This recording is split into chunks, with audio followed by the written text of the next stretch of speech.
오늘의 말씀 마가복음 10장 46절부터 52절입니다. 그들이 여리고에 이르렀더니 예수께서 제자들과 허다한 무리와 함께 여리고에서 나가실 때에 디메오의 아들인 맹인 거지 바디메오가 길가에 앉았다가 나사렛 예수시란 말을 듣고 소리질러 이르되 다윗의 자손 예수여 나를 불쌍히 여기소서 하거늘 많은 사람이 꾸짖어 잠잠하라 하되 그가 더욱 크게 소리질러 이르되 다윗의 자손이여 나를 불쌍히 여기소서 하는지라. 예수께서 머물러 서서 그를 부르라 하시니 그들이 그 맹인을 부르며 이르되 안심하고 일어나라 그가 너를 부르신다 하매 맹인이 겉옷을 내버리고 뛰어 일어나 예수께 나아오거늘 예수께서 말씀하여 이르시되 내게 무엇을 하여 주기를 원하느냐. 맹인이 이르되 선생님이여 보기를 원하나이다. 예수께서 이르시되 가라 내 믿음이 너를 구원하였느니라 하시니 그가 곧 보게 되어 예수를 길에서 따르니라. 아멘. 는 말씀들입니다. 자, 우리 예수님이 주로 이제 활동하셨던 무대가 갈릴리, 가버나움, 그리고 우리 계속해서 보았었던 데가볼리 지역 이런 쪽에서 이제 왔다 갔다 이제 사역을 하시고 이제 어제부터 나오는 데에는 이제 예루살렘으로 올라가시는 겁니다. 표현이 이제 올라가다라고 이제 어제 본문에 보면 나와 있죠. 올라가다라는 의미는 이제 크게는 두 가지입니다. 하나는 이제 예루살렘 지형 자체가 754m 정도 돼요. 한 800m 되는 거예요. 그러니까 올라가는 거죠. 위로 이제 올라간다라고 그렇게 표현되어 있는 건데 예루살렘은 어디에 있어요? 쭉 이제 요단강 타고 내려와서 오늘 이야기는 여리고이고 예루살렘이 여기 있어요. 여기가 이제 35km 정도 이제 된다고 보시면 되는데 34km 정도. 예루살렘은 여기 있고 이제 여기에서 예수님의 마지막 사역이 십자가에 죽으시는 것 여기에서 이제 일어나는 일입니다. 보이시죠? 네. 자, 그런데 이제 어제 올라가다라고 표현되어 있는 것은 이제 이 올라가다라는 표현 자체가 해발 754m, 한 800m 정도 되기 때문에 올라가다라고 하는 거고 이 여리고는 오히려 또 마이너스 이제 258m 정도가 됩니다. 그러니까 내려가는 쪽이죠. 그래서 한 1000여 m 정도 이제 고도 차이가 여리고와는 있습니다. 자, 오늘 예수님의 이야기는 여리고에서 일어난 일. 여리고. 이제 여리고는 여러 가지 지형적으로 구약에서는 여리고 정복 전쟁부터 해서 많은 이야기들이 담겨져 있는 곳이기도 하죠. 자, 그런데 이제 여기까지 가시는 동안에 오늘은 여기에서 일어나는 일. 여기가 어디예요? 사해. 성지순례 갔다 오신 분들은 아마 사해에서 좀 경험이 있으실 텐데 사해 근처에 있죠. 바로 가까운 건 아니고 이렇게 해서 여기까지 올라가시는 여정. 근데 올라가다는 의미, 어제 본문에 올라가다는 의미 그것만 있는 것이 아니라 지형적으로는 올라가는 게 맞지만 성경에서 오르다, 내려가다라고 하는 것은 신앙적 의미가 있어요. 올라가다라고 하는 것은 십자가를 지기 위하여 오르는 길. 이제 이런 의미도 있는 것이지 지형적 의미만 보시면 안 되고 이제 영적인 의미, 주님이 가시는 십자가의 길을 오르다라고 하는 표현으로 사용한다는 것도 우리가 좀 생각하면서 묵상을 하시면 이제 도움이 좀 되실 것 같고 오늘 이야기는 어디서 일어난 일이에요? 여리고에서 일어난 일이다라고 하는 것을 이제 생각하시면 되겠습니다. 자, 여리고에 오늘 들리시는 이야기인데 우리 아까 지도에 살펴보았던 것처럼 예루살렘으로 올라가기 직전의 행로가 이제 되겠습니다.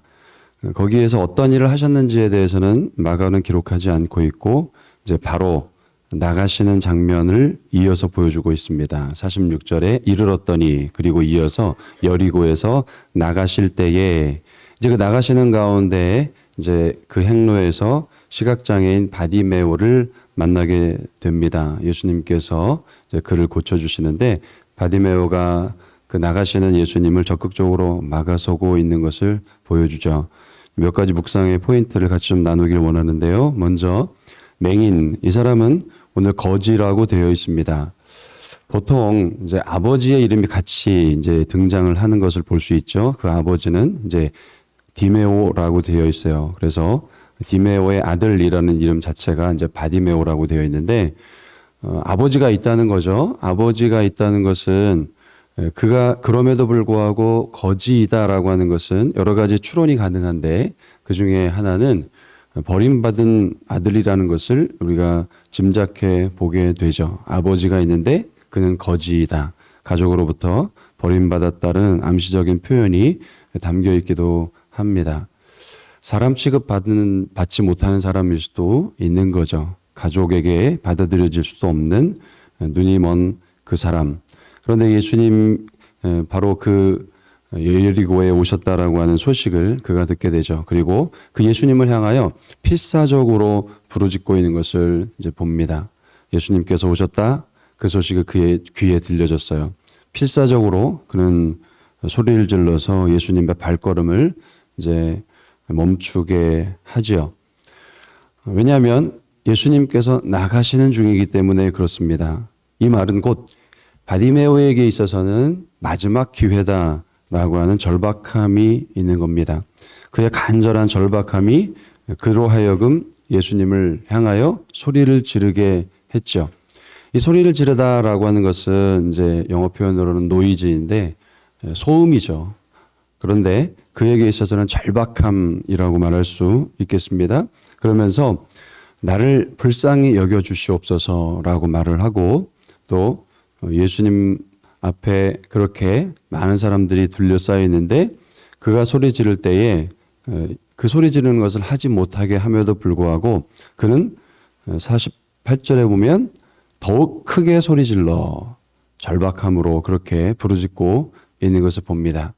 오늘 이 바디메오의 예수님을 향한 소리 지름과 그리고 부르짖음을 보면서 구할자의 태도가 어떠해야 하는지를 우리가 좀 들여다보게 되어집니다. 기도할 때 우리가 어떤 자세를 가져야 하는가? 우리 고상한 척하면 안 된다는 거죠. 또 남을 배려하는 것은 사실상은 절박함이 없는 거죠. 자기가 정말 죽게 생겼으면 배려하거나 또 다른 사람을 생각할 정신이 없는 거죠. 자, 이런 절박함이 결국에 어떻게 만들어내느냐? 49절을 같이 읽도록 하겠습니다. 예수께서 머물러 서서 그를 부르라 하시니 그들이 그 맹인을 부르며 이르되 안심하고 일어나 그가 너를 부르신다 하매. 자, 지금 주님을 멈추어 서게 하는 절박함이었다라고 하는 것을 봐요. 자, 이런 절박함이 예수님의 가던 길, 마지막 행로, 더 이상 만날 수 없었던 기회, 그 기회를 붙들게 하더라라고 하는 겁니다. 이렇게 절박함은 주님을 멈추게 할 뿐만이 아니라 이런 절박함을 갖게 하는 데 있어서 마음가짐은 내가 얼마나 불쌍한 존재인지 주님이 아니고서는 여기에서 벗어날 수 없다라고 하는 것을 인정하는 굴복함이 있어야 하겠습니다. 우리가 복음서를 읽어가면서 예수님 앞에 나오는 사람들의 대개의 공통적 특징은 바로 이 절박함입니다. 자신의 처지, 신분, 상황, 이 모든 것을 뛰어넘어서 주님 밖에는 나의 이 문제를 들어주실 분이 없습니다라고 하는 믿음, 그리고 자신을 불쌍히 여겨달라고 하는 그런 마음. 이것은 주님의 권위와 영광을 인정하고 저분만이 나의 문제를 해결해 줄 수 있다라고 하는 믿음에서 나오는 굴복이라고 할 수 있는데 그 굴복이 우리에게 있어야 한다는 거죠. 자, 이 바디메오의 주님을 향한 부르짖음은 우리의 부르짖음이어야 하기도 합니다. 그는 보지 못하는 자요, 또 행색은 거지라고 그렇게 말하고 있어요. 영적으로는 우리 역시 한치 앞을 내다볼 수 없는 답답한 처지 가운데 있는 사람인 거죠. 물리적인 장애인만 앞을 볼 수 없는 것이 아니라 인간이라 존재 자체가 한치 앞을 내다볼 수 없는 사람인 거죠. 그래서 한치 앞을 내다볼 수 없는 상황, 절박한 상황에서 우리도 역시 주님을 향하여 간절하게 부르짖는 자리를 그분을 멈추게 하는 자리로 나가야 하는 것이죠. 어떤 경우든 우리 인생 가운데 만나지는 모든 상황, 한치 앞을 내다볼 수 없는 그야말로 앞이 캄캄한 그런 상황 앞에서 주님밖에 없다라고 하는 이 절박함이 우리에게 있어야 하겠습니다. 그것이 그분을 멈추어 서게 하고 뿐만이 아니라 우리를 돕게 하시는 역사가 경험되어지는 자리가 되어질 것입니다. 남의 눈치 볼 것 없다는 거죠. 특히 이 자리에 나와서 기도하시는 분들, 절박함을 가지고 하나님 앞에 기도하실 수 있게 되길 바라고요. 묵상은 집에서 하실 수 있으나 기도는 우리 주님 앞에 나아가서 절박한 마음으로 하셔야 될 겁니다.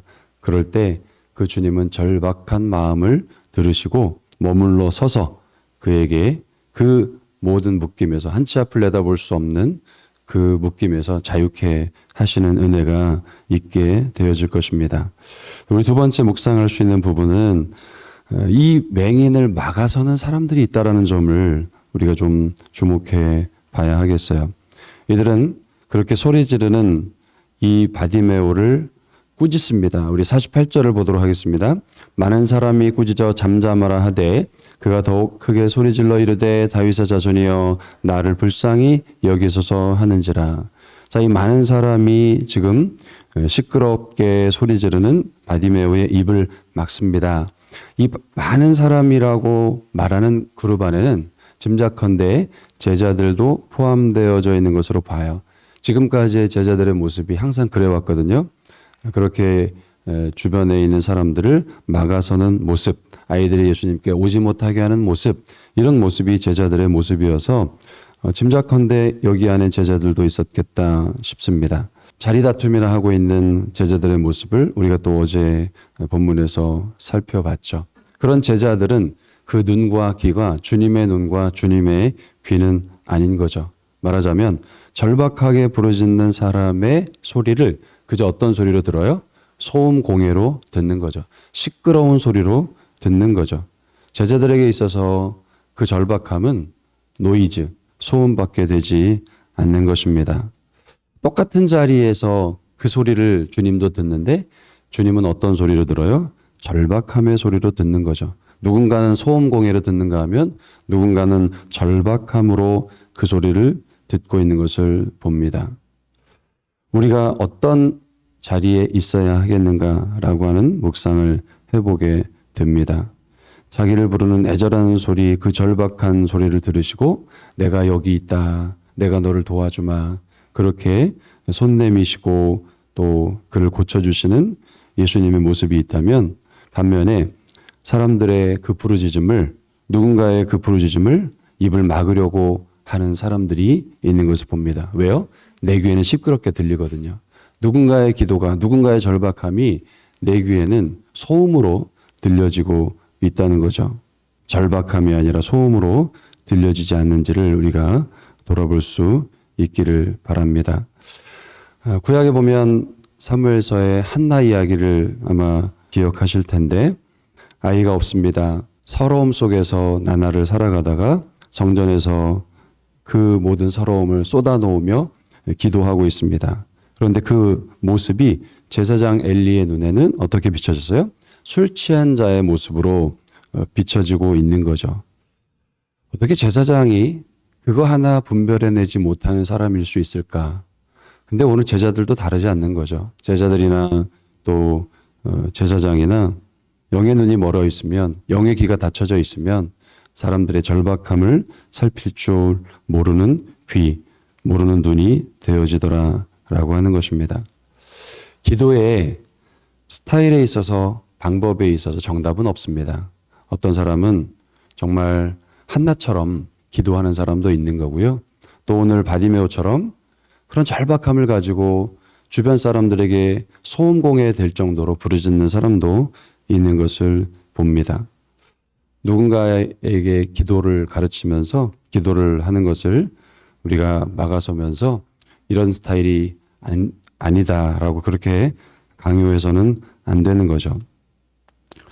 누가 기도한다면 곁에서 기도해주고 함께 그 절박함에 위로를 해주고 또 동역해 주어야지 입을 막는 사람이 되어서는 안 될 것입니다. 함께 통해주고 함께 기도해주는 자리로 나아가는 우리가 되었으면 좋겠습니다. 특히 누군가의 기도가 내 귀에 시끄럽게 들린다? 그가 문제가 아니고 누가 문제예요? 내가 문제이죠. 소음으로 들려지는 내가 문제인 겁니다. 예수님은 전혀 소음으로 들려지지 않는 거죠. 나를 향해 부르짖는 한 사람의 애절함, 간절함으로 들릴 뿐이지 전혀 소음으로 들려지지 않는 것입니다. 오늘 이 묵상의 자리에서 나는 남의 기도가 나에게 어떻게 귀에 들려지는가? 우리 예배 시간에라든지 물론 공예배 시간에 그렇게 소리 질러 기도하는 거는 자기가 좀 자기 자신을 들여다 볼 필요가 있겠다 싶습니다만 공예배를 할지라도 어떤 사람은 절박해서 그럴 수밖에 없는 사정이 있을 수 있는 거예요. 그것조차도 우리가 입을 막을 권리는 없습니다. 특히나 이런 우리가 기도하는 자리에서는 더욱이 그 절박함을 가지고 기도하는 자 우리에게 소음으로 들려지지 않았으면 좋겠습니다. 또 하나 우리 묵상할 수 있는 부분은 예수님께서 이렇게 절박한 맹인 바디메오의 눈을 열어주십니다. 네가 무엇을 원하느냐? 선생님 보기를 원하나이다. 내 믿음이 너를 구원하였느니라. 그가 보게 되었다. 성경은 기록하고 있어요. 그런데 그가 그 이후에 어떤 반응을 하고 있느냐? 같이 한번 우리 52절 읽도록 하겠습니다. 예수께서 이르시되 가라 내 믿음이 너를 구원하였느니라 하시니 그가 곧 보게 되어 예수를 길에서 따르니라. 오늘도 역시 이 사람의 믿음이 구원하였다라고 말씀을 하세요. 그 믿음은 무엇이냐? 세 가지로 그 믿음이 드러나지는 것을 봐요. 영적인 순서이기도 합니다. 그 믿음은 과거, 현재, 미래라고 말씀을 드릴 수 있을 것 같아요. 50절에 보면 그가 내어버립니다. 뭘 내어버리죠? 겉옷을 내어버리고 그렇게 누구에게 나와요? 예수님에게 나옵니다. 상징적입니다. 그가 가지고 있는 유일한 것들, 유일한 소유이기도 하지만 과거 자신의 모든 것들을 담고 있는 것이기도 한 겉옷을 내어버리고 주님 앞으로 나아가죠. 또 현재 어디로 나가요? 예수님 앞에 나아가는 거죠. 절박함을 가지고 예수님 앞에 나아갑니다. 나중이 아니라 주님께 나아가는 시간은 지금이어야 한다는 것을 보여주기도 하는 대목입니다. 자, 52절에는 그렇게 나아가서 주님이 고쳐주셨는데 어떻게 해요? 따르니라 라고 하는 것은 현재뿐만이 아니라 미래에도 그분을 신실하게 따라가는 것을 보여줘요. 대비되죠? 예전에 나왔던 한 부자 젊은이는 주님을 따르지 않습니다. 그런데 오늘 이 바디메오는 주님을 따르는 자리, 계속해서 따라가는 자리. 이것은 지금만이 아니라 따르는 척이 아니라 계속해서 주님을 따르는 제자의 길에 그렇게 들어서고 있는 것을 봅니다. 12제자는 아니에요. 12제자처럼 마지막까지 가는 길은 아니에요. 그러나 그 여리고에서 제자의 삶을 그는 살아가고 있는 것을 보여주고 있습니다. 우리에게 주님을 향한 믿음이 이렇게 되어야 할 것 같아요. 과거, 현재, 미래를 온전히 맡겨드리는, 과거의 내 삶에 어떤 것이든 나를 묶고 있는 겉옷, 그리고 또 그것이 유일한 소유일 수 있는데 버려둠이 필요한 것이고 또 주님께 나아가는 것이 필요한 것이고 주님께 나아가는 것뿐만이 아니라 주님을 따르는 그런 제자의 발걸음이 필요하다는 것을 보여줍니다. 그래서 주님은 내 믿음이 너를 구원하였다. 그냥 내 병만 고쳐진 것으로 끝나는 것이 아니라 그가 미래에 신실하게 주님을 따르는 자리로 나아가는 발걸음이 있기 때문에 주님은 그렇게 내 믿음이 너를 구원하였다라고 말하고 있습니다. 나 역시 주님을 따르는 과거, 현재, 미래의 삶이 되기를 소망하는 자리에 나아가는 우리 모두가 되기를 바랍니다. 기도하겠습니다. 사랑의 하나님, 절박함으로 주님 앞에 소리지르며 주님을 붙드는 바디메오, 그것이 소음이 아니라 절박함으로 들으시는 주님과 같이 나 또한 누군가의 그 부르짖는 부르짖음이 소음으로 들려지지 않게 하시고 함께 그를 위하여 울어줄 수 있고 또한 기도해 줄 수 있는 그런 입술이 되도록 인도하여 주옵소서. 오늘도 한치 앞을 내다볼 수 없는, 앞을 볼 수 없는 나날을 살아가는 우리입니다. 주님 앞에 나아가오니 그 부르짖음에 응답하시고 크고 비밀한 일을 예비하시리라 하시는 믿음 가운데 서서 주님 앞에 쏟아놓을 수 있는 우리 되게 하옵소서. 오늘 하루의 삶을 온전히 의탁하며 예수님의 이름으로 기도드립니다. 아멘.